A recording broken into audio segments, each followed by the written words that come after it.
Hello guys, नमस्ते जी। राधे राधे, जय श्री कृष्णा जी। कैसे हो आप लोग? आई होप आप सब बहुत अच्छे होगे, बहुत बढ़िया होगे। मैं भी मज़े में हूँ, ठीक ठाक हूँ। और देखो, आज है अपरा एकादशी। और अपरा एकादशी की हार्दिक शुभकामनाएं मेरे प्यारे प्यारे व्यूअर्स को। तो ये चलिए, आज मैं कर रही हूँ, अच्छा, मैं एक एक रूम करके जो है अपने घर की डीप क्लीनिंग कर रही हूँ। कल मम्मी जी का रूम करा था, आज मैं अपने रूम में आई हूँ। क्योंकि मैके गई थी, उसके बाद से जो है मेरे घर की डीप क्लीनिंग हो ही नहीं पाई थी। और एक साथ तो मैं पूरा घर फैला भी नहीं सकती, क्योंकि घर इतना बड़ा है कि भाई मेरी तो वाट लग जाएगी। मेरा रोज़ का ही काम इतना सारा हो जाता है। अगर मैंने पूरे घर का काम एक साथ अपने सर पे ले लिया ना, तो भाई मैं पूरा दिन लगी रहूँगी, मुझे मतलब होश ही नहीं मिलेगा अपने लिए। तो अभी सबसे पहले घर का काम कंप्लीट करा है, पूरे घर की क्लीनिंग कर दी है, सारा घर साफ़ हो गया है। क्योंकि जब भी मैं ऐसे कोई डीप क्लीनिंग करती हूँ ना, तो मैं बाहर के सारे काम ख़त्म कर लेती हूँ, किचन वगैरह सारे काम। और इतनी गर्मी है भाई, कब तक गर्मी का जो कहते हैं ना कि एक नाम लेके हम पड़े रहेंगे, हाय गर्मियाँ हाय गर्मियाँ। तो गर्मी का काम, गर्मी में काम तो करना ही पड़ेगा ना। आपका घर चाहे जैसा मर्जी है, अच्छा है बुरा है, जैसा भी है, साफ़ सफाई तो हमें रखनी पड़ेगी। अगर हम नहीं रखेंगे तो भाई कीड़े भी आ जाएंगे। और वही वाली बात है, जब छोटी छोटी चीज़ों को आप अपने केयर से रखोगे ना, तो छोटी से छोटी चीज़ भी आपको जो है बहुत अच्छा फील देती है। तो गर्मी में सबसे ज़्यादा जो परेशान करती है ना हमें, धूल। और वो क्या है कि इतनी धूल मिट्टी, भाई बहुत बुरा हाल है। एक तो फास्ट है मेरा, और घर का जब मैं कहीं भी कोई भी हिस्सा देख रही हूँ ना, मुझे धूल मिट्टी दिख रही है, तो वो मेरे लिए बहुत ज़्यादा, मेरे को ऐसे गुस्सा सी चढ़ती है देख के। तो सबसे पहले मैंने फ़ैन ही क्लीन करा है, क्योंकि फ़ैन पे जब हल्की बहुत भी काली काली सी मिट्टी लगने लग जाती है ना किनारियों पे, मेरे को वो सबसे गंदी लगती है। तो सबसे पहले फ़ैन क्लीन कर दिया, खिड़की साफ़ करी है मैंने। खिड़की के जंगलों में भी बहुत ज़्यादा धूल धूल भर जाती है, पर्दे के पीछे जो भी मैंने पर्दे हटा कर क्लीनिंग करी। और अब इधर जो है मैं बेडशीट बिछा दूंगी, क्योंकि अब फ़ैन पे से तो गंद गिरना नहीं है ना। फ़ैन भी क्लीन कर दिया है, तो फटाफट से जो है बेडशीट को बिछाती हूँ। और बेडशीट बिछाने के बाद अभी कमरे की कई जगह की क्लीनिंग रह गई है, क्योंकि अभी मैंने रूम का जो है ना पैनल क्लीन नहीं करा है, उसको भी क्लीन करना है। और आज एक एक करके रूम जब क्लीन हो जाएगा ना, तब जाके मेरे घर की पूरी डीप क्लीनिंग होगी। तो मंदिर तो मैंने, जब मैं आई थी ना, एक अगले दिन ही मैंने क्लीन कर दिया था, क्योंकि सबसे पहले मुझे भगवान जी ही दिख रहे थे। भगवान जी की जो मंदिर में धूल चढ़ी हुई थी ना, मेरे को वही सबसे ज़्यादा ऐसे लग रहा था कि भगवान भी मन में सोच रहे होंगे कि खुद तो मतलब दो दो तीन तीन बार नहाते हैं, और यहाँ जो है मंदिर की धूल मिट्टी इनको दिखाई नहीं दे रही है। बेडशीट बिछने के बाद जो है मैंने ये जो स्टूल हटाया था ना, जो बेड का सिरहाना था साइड में जो भी, तो इसके पीछे बहुत ज़्यादा मिट्टी, क्योंकि जैसे कि हमारी जो दीवार है, वो आप लोगों को मेरे रूम की जो कंडीशन है वो दिखती ही होगी, क्योंकि उधर से ना सीलन की वजह से जो ये सीमेंट है ना बहुत ज़्यादा झड़ता है। और मैं इतनी परेशान हो गई हूँ ना इस चीज़ से। और कितनी बार हस्बैंड को बोल चुकी हूँ कि भाई अब जो है रिपेयरिंग मांग रहा है, ये वाली वॉल जो है पूरी जो है बिल्कुल ख़राब हो गई है, तो इसकी अभी हम रिपेयरिंग करवाएंगे। तो अभी क्या है कि चलो, जो जब होगी तो होगी, बट सफाई तो हमें करनी पड़ेगी ना। अगर नहीं करेंगे तो और ज़्यादा जो है मिट्टी गिरती रहेगी और चीज़ें जो है ख़राब होती रहेंगी। तो ये वाला स्टूल हटाकर मैंने क्लीनिंग कर दी। अब बारी आती है जो मेरे रूम का। तो जी, अब ये जो है ये रूम का टीवी यूनिट है ना, तो इसको भी क्लीन कर लेती हूँ। और यहाँ पे ना इस पे इतनी धूल चढ़ गई थी, क्योंकि गर्मी का टाइम है ना, ये जो गर्मी है भाई, सारी जगह जितनी भी, इतने अच्छे से मैं जब अपने घर गई थी तो सारी चीज़ें मैं साफ़ करके गई थी। मगर अब आई हूँ ना, तो जहाँ मैं हाथ लगा रही हूँ, कमरे के जिस, घर के जिस भी किसी कोने पे मैं हाथ लगा रही हूँ, मुझे वहाँ धूल मिट्टी सारी चीज़ें ऐसी दिख रही हैं कि मैंने कब से सफाई नहीं करी है। तो यहाँ मैंने जो मैट बिछा रखा था ना, इसको हटा के जो है इसकी डस्टिंग कर दी है मैंने पूरी। क्योंकि इसके नीचे भी ना देखो, क्या होता है कि हम बहुत बार ऊपर से क्लीनिंग कर देते हैं, और जब हम सामान हटाते हैं ना, तब हमें दिखता है कि अरे यार इसके नीचे भी धूल हो रही थी, तो वो कर लेते। तो चलिए, अभी जो है मैं डोर्स पे कपड़ा मार लूँगी। जैसे कि आप देख रहे हो, मेरी डोर बिल्कुल ना चमकती रहती है।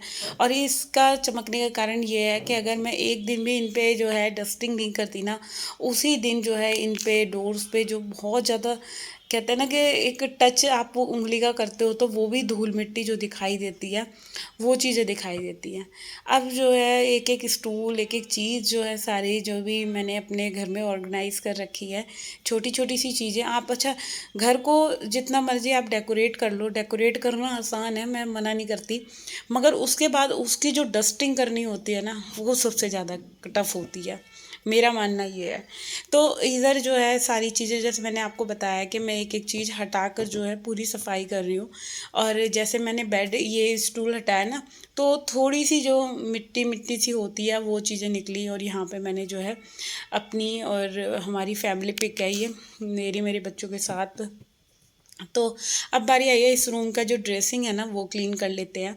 और यहाँ की भी जो ये पूरी बास्केट है ना, जिसमें सारा छोटा मोटा मेरा मेकअप का सामान है, जो मैं डेली में यूज़ करती कहाँ हूँ, मैं करती नहीं हूँ, मगर रख रखा है, हाँ है मेरे पास। तो उस बास्केट को भी ना मैंने निकाल के जो है वॉश कर लिया है। और इधर जो है जब तक उसको मैं सर्फ वगैरह लगा के छोड़ा ही, इधर मैं डस्टिंग कर लेती हूँ सारी, और सारी चीज़ें हटा हटा के। वैसे तो क्या होता है कि ये वाला ड्रेसिंग यूज़ में भी कम आता है, मगर जब भी बच्चे आते हैं ना इस रूम में, वो क्या होता है कि सारी चीज़ों की जो मतलब होती है ना, ख़राब कर देते हैं। कोई भी चीज़ कहीं से उठाएंगे वो सारी धूल मिट्टी, और हाथ लगा देते हैं ड्रेसिंग पे। तो ऐसे वो मेरे ड्रेसिंग का जो होता है ना, बुरा हाल कर देते हैं बच्चे। तो चलिए इधर जो है मैंने पूरा ड्रेसिंग भी क्लीन कर दिया है, और देख सकते हैं आप लोग। और आज थोड़ी सी हल्की सी गर्मी कम थी रोज़ाना के मुकाबले, मगर गर्मी थी। गर्मी है तो गर्मी होगी, बट जो अभी 2-3 दिन बहुत गंदी गर्मी हो रही थी, उससे हल्की सी राहत है। क्योंकि शाम के टाइम ना बहुत अच्छी हवा चल रही थी, क्योंकि मैं काम वगैरह ख़त्म करके ना मैं बालकनी में बैठ गई थी, तो अच्छी हवा लग रही थी। और इधर जो है आप लोग देख सकते हो मेरा ड्रेसिंग भी क्लीन हो गया है, पूरा साफ़ हो गया है। अच्छा, साफ़ सुथरी चीज़ जो है एक आँखों को सुकून देती है, एक मन को सुकून देती है। और वही मेरे साथ होता है, जब तक नहीं लगती नहीं लगती, बट जब लगती हूँ ना तो अपने आप में ही मेरे को एक इतना सेटिस्फेक्शन सा होता है कि चलो मैंने अपने घर का आज ये वाला काम भी ख़त्म करा जो मैं कई दिन से सोच रही थी।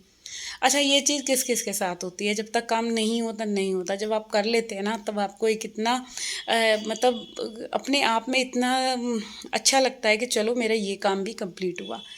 तो इधर जो है फ़िलहाल जैसे मैंने पूरे घर की क्लीनिंग कर ली थी ना, तो कूड़ा मैंने यहीं इसी रूम में उठा लिया, क्योंकि मैं बाहर की तरफ जो है ज़्यादा गंद नहीं लाना चाहती। मैंने पूरा घर क्लीन कर लिया था।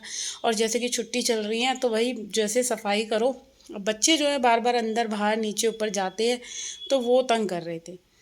अब जो है इस वाले रूम में ना आज मैं सर्फ़ का पोछा लगाऊंगी, और क्योंकि रीज़न ये है कि वही धूल मिट्टी हो गई थी कमरे में, और अच्छे से आज जो है पूरा रूम भी मेरा आपने देखा ही है कितने अच्छे से मैंने क्लीनिंग करी है, सारी चीज़ों को हटा हटा कर एक एक चीज़ की डस्टिंग वगैरह। बस एक चीज़ रह गई है, वो मैं अभी नहीं करूँगी, वो करूँगी अभी जब मेरे को टाइम मिलेगा, जिस दिन भी उस दिन मेरे को करनी है। ये बेड को खिसकाना है मैंने। बेड को जब मैं थोड़ा बहुत खिसकाऊँगी ना, इस बेड के नीचे बहुत गंद हो रहा होगा, क्योंकि जब भी ये खिसकता है ना, इसके नीचे से इसके पीछे से गंद तो निकलता ही है। इधर मैंने जो बालकनी में कपड़े धो के सुखाए थे ना सुबह, वो सारे कपड़े सूख चुके हैं, और शायद 12:30 बजे का टाइम था। तो बस यहाँ इधर मैंने कपड़े रख दिए हैं। अब मैं जो है ये कमरा मैंने सर्फ़ का पोछा लगाया है, तो पानी को जो मैं इस कमरे की हल्के सा पानी डाल के जो धुलाई सी करूँगी ना, वो सारा पानी मैं बाहर की तरफ ले जाऊँगी। तो अभी क्या है कि जैसे ये वाला इस रूम में जैसे गेट है ना, मैंने वो गेट भी खोल रखा था, क्योंकि मैं इधर गई थी पानी लेने के लिए पोछा लगाने का। अब पोछे में मैंने आज इसके अंदर वो भी डाल दिया है, फिनाइल वगैरह डाल के अगर पोछा लगा देते हैं ना गर्मी में। एक तो वैसे मक्खी वगैरह है नहीं हमारे यहाँ, हल्का सा मच्छर ज़रूर आते हैं, तो इस वाले पोछे को लगा दो ना आप, जैसे फिनाइल या कोई भी ऐसी मच्छर मारने वाली कोई भी ऐसा फ्रेगनेंस जो डाल के तो बहुत अच्छी खुशबू भी आती है पोछा लगाते टाइम, और कई घंटे तक जो है ना वो फ्रेशनेस जो है हमारे रूम में स्प्रेड रहती है। तो चलिए इधर जो है मैंने जो कमरे में जो सर्फ वाला पोछा था ना वो लगा लिया था। अब जो फाइनल टच वाला पोछा लगा के जो मैं पूरा रूम जो है इसको साथ के साथ सुखा दूँगी। तो चलिए इधर जो है ना पोछा लगा के साथ के साथ जो रूम का डोर है ना उसको भी मैं क्लोज़ कर दूँगी, क्योंकि उस वाले रूम डोर से ना बहुत ज़्यादा जो है एक तो धूल मिट्टी आती है बाहर, हमारे सामने कोई आगे गेट भी नहीं है। फिर इसी वजह से वो वाला गेट जो है इस वाले रूम का मैं बंद ही रखती हूँ, खोलती नहीं हूँ, क्योंकि आप पता है घर में जितने मर्जी गेट खिड़कियाँ लगवा लो, हवा के लिए तो बहुत अच्छे होते हैं कि भाई हवा आती है और वेंटिलेशन रहता है, मगर उन चीज़ों से मतलब धूल मिट्टी बहुत ज़्यादा आती है, जो कि एक औरत के लिए काम बहुत बढ़ जाता है। वो हर एक हाउसवाइफ को पता होगा कि आपका घर अगर खुला है या घर में ज़्यादा खिड़कियां हैं, ज़्यादा ओपन घर है, तो भाई उस घर की क्लीनिंग करने में तो समझ लो हम औरतों की शामत आई हुई है। और यही मेरे साथ होता है, हर एक रूम की जैसे खिड़कियां वगैरह हैं तो हर एक, आप चाहे जितना मर्जी बंद करके रख लो, मगर जो खिड़कियों के सनों में से होता है ना, धूल मिट्टी आती ही आती है। तो चलिए फ़िलहाल जो है पूरे रूम में मैंने पोछा लगा लिया है। अब पोछा लगाने के बाद चलते हैं बालकनी की तरफ, क्योंकि अभी मशीन लगी पड़ी है बालकनी में, तो उसको भी अभी हटाना है और बालकनी की करनी है क्लीनिंग। वही रह गया, क्योंकि जब तक मेरी घर की सफाई होती है ना, मैं जो है अपना मशीन वाला एरिया कभी भी साफ़ नहीं करती, क्योंकि जब एंड में जाती हूँ ना, सारे पोछे वगैरह सारी चीज़ें जितने भी डस्टिंग के कपड़े हैं, सारे क्लोथ्स वगैरह हैं, सब इकट्ठे ही जो है उस मशीन में डाल देती हूँ। तो यहाँ पे बेडशीट जो भी धोई थी सब सूख चुकी है। अभी फ़िलहाल जो है सारा काम हो गया है और मशीन में से सारे पोछे वगैरह निकाल के मशीन को भी धो दूँगी साथ के साथ। और यहाँ पे करती हूँ मैं अपने इस वाले वीडियो का एंड, और होप करती हूँ अगर ये वीडियो अच्छा लगा है तो भाई जल्दी से चैनल को सब्सक्राइब कर दो। और कल मिलूँगी मैं आप लोगों से एक और नए दिन के साथ, नए वीडियो के साथ। जब तक के लिए बाय बाय, और अपना अपना ध्यान रखना एंड टेक केयर।